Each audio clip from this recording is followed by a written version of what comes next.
bracket. Between two ones, I kept a zero. Between two digits, I kept a zero. Right hand side also. Between two digits,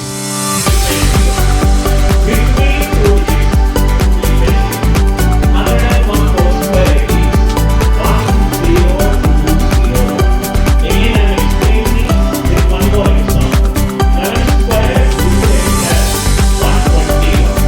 Between two ones, I am keeping two zeros. Between two digits, I am keeping two zeros.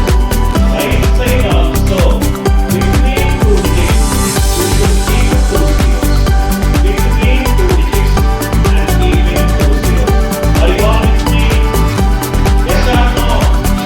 Yes. 100, 200. That I got this answer.